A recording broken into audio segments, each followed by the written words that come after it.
नमस्कार, मैं शंकर धाकड़ आप सभी का स्वागत करता हूं। कक्षा 10वीं विज्ञान में अध्याय 6 जैव प्रक्रम का एक इम्पोर्टेंट प्रश्न है कि ग्लूकोज के ऑक्सीकरण से विभिन्न जीवों में ऊर्जा प्राप्त करने के पथ क्या है। दोस्तों, इम्पोर्टेंट प्रश्न है।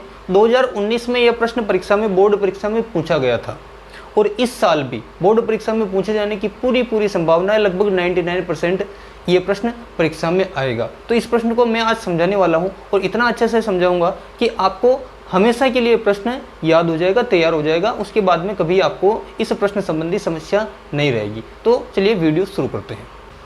ग्लूकोज के ऑक्सीकरण के विभिन्न पथ क्या है, ये अपने को पूछा है और वो भी विभिन्न जीवों में, अलग अलग प्रकार के जीवों में। ग्लूकोज के ऑक्सीकरण का अर्थ होता है ग्लूकोज की ऑक्सीजन से अभिक्रिया के द्वारा उससे जो ऊर्जा प्राप्त होती है वही ग्लूकोज का ऑक्सीकरण होता है।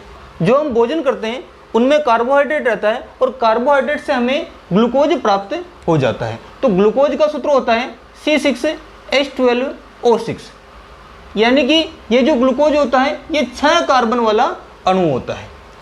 अब इसके बाद में जब ये ग्लूकोज कोशिका द्रव्य में जाता है तो वहां पर ये पायरुवेट वाले अणु में बदल जाता है, यानी कि किस में बदल जाता है, पायरुवेट में यह कन्वर्ट हो जाता है। और पायरुवेट का सूत्र होता है C3H4O2, यानी कि यह 3 कार्बन वाला अणु होता है, यानी कि 6 कार्बन वाले अणु से कोशिका द्रव्य में यह 3 कार्बन वाले अणु में बदल गया।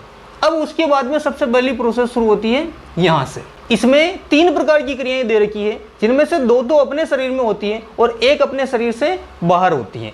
ये हम बता रहे हैं यीस्ट में होती है। यीस्ट यानी कि एक प्रकार का एक पादप होता है जिसमें यह अभिक्रिया होती है।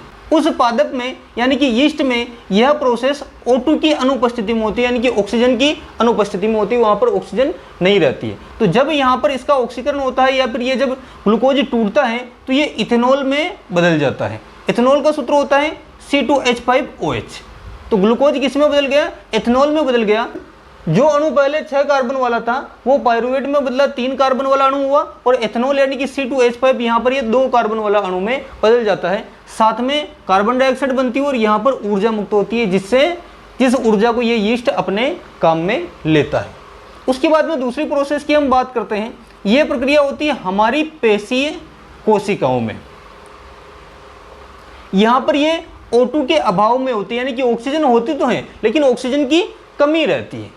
तो यहाँ पर ये जो पायरुवेट जो रहता है वो आगे जाकर लैक्टिक अम्ल में कन्वर्ट हो जाता है।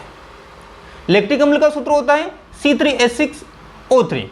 तो लैक्टिक अम्ल में कन्वर्ट हुआ और साथ में ऊर्जा भी मुक्त होती है और यहाँ पर ऊर्जा में 2 ATP बनती है। कितनी ATP बनती है, 2 ATP बनती है। तो ये प्रोसेस हमारी पेशीय कोशिका में होती है, O2 के अभाव में होती है और लैक्टिक अम्ल बनता है, ऊर्जा मिलती है और जिसमें ऊर्जा में 2 ATP मिलते हैं।